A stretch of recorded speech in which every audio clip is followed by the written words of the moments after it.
تفسیر القرآن آج کا سبق سورہ آل عمران آیت نمبر 5 اور 6۔ اعوذ باللہ من الشیطان الرجیم، بسم اللہ الرحمن الرحیم۔ ان اللہ لا يخفى علیہ شیء فی الارض ولا فی السماء هو الذی یصورکم فی الارحام کیف یشاء لا الہ الا هو العزیز الحکیم۔ ترجمہ: یقین رکھو کہ اللہ سے کوئی چیز چھپ نہیں سکتی، نہ زمین میں نہ آسمان میں۔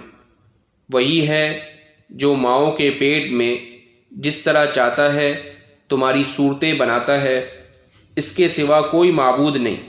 وہ زبردست اقتدار کا بھی مالک ہے، اعلیٰ درجے کی حکمت کا بھی۔ اگر انسان اپنی پیدائش کے مختلف مراحل پر غور کرے کہ وہ ماں کے پیٹ میں کس طرح پرورش پاتا ہے اور کس طرح اس کی صورت دوسرے اربوں انسانوں سے بالکل الگ بنتی ہے کہ کبھی دو آدمی 100% ایک جیسے نہیں ہوتے، تو اسے یہ تسلیم کرنے میں دیر نہ لگے یہ سب کچھ خدا واحد کی قدرت اور حکمت کے تحت ہو رہا ہے۔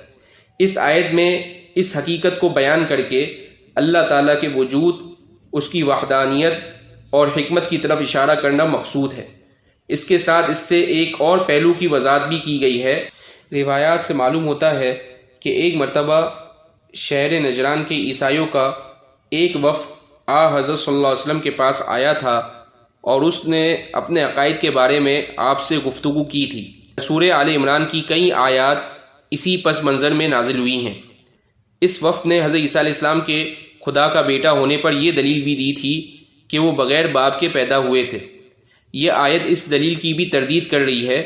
اشارہ یہ کیا گیا ہے کہ ہر شخص کی تخلیق اور صورت گری اللہ تعالیٰ ہی فرماتا ہے، اگرچہ اس نے معمول کا طریقہ یہ بنایا ہے کہ ہر بچہ کسی باپ کے ذریعے پیدا ہوتا ہے، لیکن وہ اس طریقے کا نہ پابند ہے نہ محتاج، لہٰذا جب وہ چاہے جس کو چاہے بغیر باپ کے پیدا کر سکتا ہے، اور اس سے کسی کا خدا یا خدا کا بیٹا ہونا لازم نہیں آتا۔ وآخر دعوانا ان الحمد للہ رب العالمین۔